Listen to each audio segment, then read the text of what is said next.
Hello, everyone. Thank you for being here. We just had a wonderful sit-down with parents to talk about some of the challenges that they're facing, including affordability. Obviously, the reduction in childcare fees here in Ontario and right across the country over the past year has made a huge positive impact on their family budgets. We've heard from families who were facing challenges with mortgage payments who suddenly saw a reduction in childcare fees that offset that entirely. One of the moms had recently lost her job and was worried about whether she was going to be able to continue to afford childcare and keep looking for a new job. Well, the childcare fees coming down made a huge difference. But we know lots of families struggling with affordability, which is why in this budget we're moving forward with significant support in targeted ways for families, including with the grocery rebate, with measures to reduce fees and make life more affordable, even as we deliver more in terms of health care, outcomes and results for Canadians, even as we build great jobs for the economy of the future by focusing on the middle class. Lots in this budget, lots of things that really matter to Canadians. It was great to be able to sit down with families today.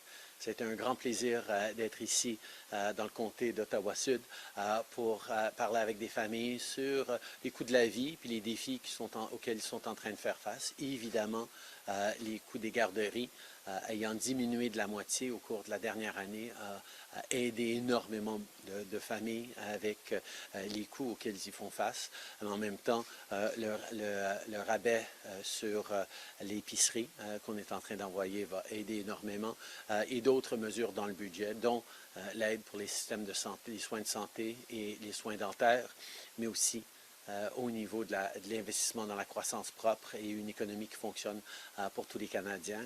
C'est le travail qu'on va continuer de faire. Hi, Prime Minister. Marika Walsh with the Globe and Mail. Scotiabank's Vice President Derek Holt issued a rather scathing critique of your budget, saying essentially it's not fiscally restrained. Is he wrong? Our budget is there to meet Canadians in what they need for right now and for the coming years. We're there to support with affordability. We're there to support with the cost of groceries. We're there to help Canadians through the difficult times we are, but in a targeted way that remains fiscally responsible. We have the lowest deficit in the G7, the best debt to GDP ratio, and we preserve our AAA credit rating.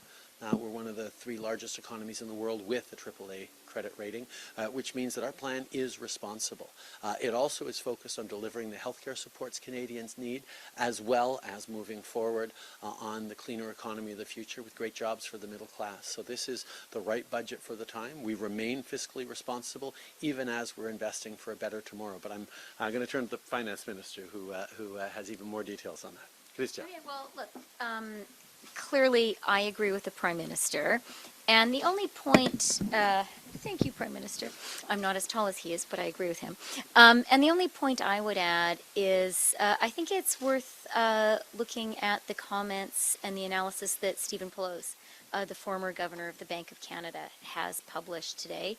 And one thing that he underscored is investments in economic capacity are not inflationary. And investments in economic capacity actually grow the size. Yeah, no, but Marika, that's the point. If you are making investments that increase the economic capacity of the country, that is fiscally responsible. And that is what Stephen Poloz spoke about, well, wrote about in a report published today. And it's relevant to where we are, because he spoke about how our investment in the 2021 budget in early learning and childcare has expanded the economic capacity of the country. It has improved women's labor force participation. That has driven economic growth, made Canada stronger. And his point was that our investments in building the clean economy could very well do the same thing. That's what we believe. M. Trudeau, j'aimerais revenir sur la question des soins dentaires et du Québec. J'aimerais savoir un petit peu plus de clarté. Jusqu'où vous êtes prêt à aller? Est-ce que vous êtes prêt à donner un droit de retrait complet avec compensation au Québec, ou est-ce que vous voudriez des garanties en échange de donner l'argent? On a mis de l'avant un programme qui va s'assurer que tous les Canadiens en dessous de l'âge de 12 ans qui n'ont pas d'accès à des soins dentaires aient accès à des soins dentaires abordables et accessibles. D'ici la fin de l'année, les Canadiens à faibles et moyens revenus qui n'ont pas accès à des soins dentaires d'en dessous de 18 ans vont avoir accès, ainsi que les aînés, ainsi que les Canadiens vivant avec des handicaps. Donc, le but du programme, c'est de s'assurer que tout le monde ait accès abordable aux soins dentaires Donc, pas de droit à de travers le compensation. pays. Pas de droit de On est compensation. très content de pouvoir travailler avec le Québec et on reconnaît d'ailleurs que le Québec a déjà assuré que tous les enfants en dessous de 10 ans ont accès à des soins dentaires déjà. Comme dans tellement de cas, le Québec a déjà une longueur d'avance. Bien, nous, on a mis de l'argent sur la table pour que tous les enfants d'en dessous de 12 ans et à la fin de l'année, les enfants en dessous de 18 ans et les aînés et les gens vivant avec des handicaps, mais d'ici quelques années, tous les Canadiens avec un revenu inférieur à 90 000 par année qui n'ont pas accès à une assurance dentaire par leur travail vont avoir accès aux soins dentaires. Donc, le but de ce programme, c'est de s'assurer que tout le monde à travers le pays ait accès à des soins dentaires de façon abordable. On est très heureux de travailler avec n'importe quelle province sur des mesures qui veulent faire pour s'assurer que ce soit le fait, mais c'est ça le but du programme et ça devrait arriver à ces fins-là pour que tout le monde ait accès. Prime Minister Travis Stanraj, CBC News. Many companies are welcoming your clean tax credits, but some want to know what you're doing to make sure utilities are allowing businesses to connect to solar to the grid without all the red tape. And additionally, on air travel, the government is upping the air travel security charge that passengers pay. We already know that, passengers are paying a lot for tickets. Why do they need more fees?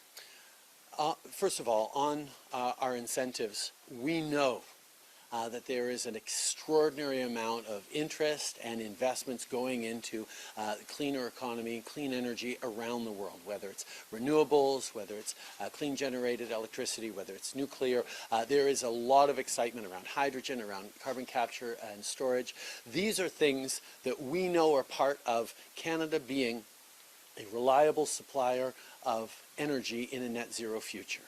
That's what we're positioning ourselves for. We're going to continue working with provinces, utilities, and energy generators across the country to make sure we're building the future and the future jobs for Canadians right here. People in the energy industry know that there is a strong future because of Canada's leadership, Canada's recognized leadership around the world.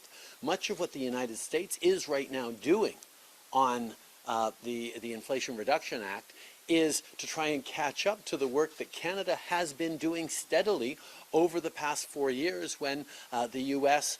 Took a turn away from dealing with environmental responsibility.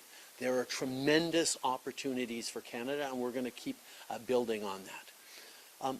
We know that ensuring the security of Canadians and ensuring smooth air travel is extraordinarily important. There need to be investments to improve the experience of air travelers. We need to improve the security and the processing speeds in air travel, and that's something that we are absolutely doing. But we feel it's only fair that those Canadians who are traveling are shouldering a little bit more of that burden, because the alternative would be all Canadians would be contributing with their tax dollars.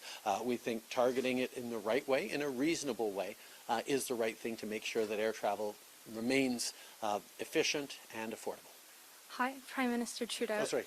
Yes. I want to add one quick point, sorry, Prime Minister, just on the utilities point, because one of the really new things in the budget and in the clean economy plan is that public utilities are now eligible for it. That is a big deal. That is not traditionally the approach when it comes to tax credits. And that's a recognition of exactly what the Prime Minister has said, which is that Canada, on the one hand, has this huge economic advantage, this huge global economic advantage, because we have such a clean electricity grid. But we also recognize we're going to need to double the amount of electricity we generate. So the federal government is there. We're going to be helping provincial utilities so that we can power Canada and so that we can both get the industries that we need, the clean economy industries, and also keep electricity affordable for Canadians. And having said that, and speaking about airports, I unfortunately have a flight to catch, so I'm going to go. Thank you very much. Nice to see you. Hi, Prime Minister Trudeau. I will try and take those Okay. questions then. I have a question Good? for you regarding. Of course, sorry, go ahead. Hi, Prime Minister Trudeau. Cindy Shen with the Canadian Press. Does your government have any intention of moving forward with a national pharmacare program? We continue to know that no Canadian should have to choose between paying their rent and paying for much-needed pharmaceuticals, much-needed life-saving medications. That's why we have moved significantly over the past years in reducing drug prices costs with the Canada Drug Agency, with initiatives around bulk buying. We're going to continue to move forward, as we have in working with the government of PEI, for example, on delivering more affordable pharmacare for Canadians from coast to coast to coast. Hello, Prime Minister. It's Mark Alden from Britain's Channel 4 television. I want to ask you a question about sanctions against Russia, if possible. Canada's very much led the way, led the West response to Putin's invasion of Ukraine. How important are sanctions as a tool in that response, and how important is it for all the Western powers to unite together and impose sanctions on the same individuals? Well, one of the things that we've seen is that the coherence and the strength of unity of the West's response to Putin's illegal invasion of Ukraine surprised Putin, but also surprised authoritarian leaders around the world. I think there has long been a misunderstanding by authoritarian dictators that democracies are somehow weak because we have to check in with voters every few years and get their permission to continue to govern and serve.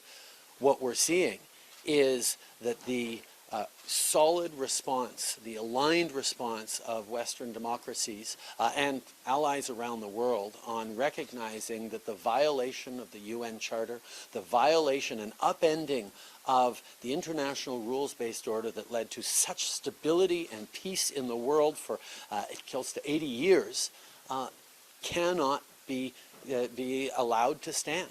That's why Canada and other countries, and I will point out that the UK has been right there extraordinarily strong on its pushbacks against Putin, its pushbacks against the illegal war that Russia is waging. And as we've said many times, we will continue to stand with Ukraine as long as it takes, with as much as it takes. The sanctions specifically are designed to emphasize that Russia does not get to profit from this violation of the territorial integrity, the sovereignty of a peaceful neighboring country, and we will stand together as long as it takes. Thank you very much, everyone. And we're heading downstairs.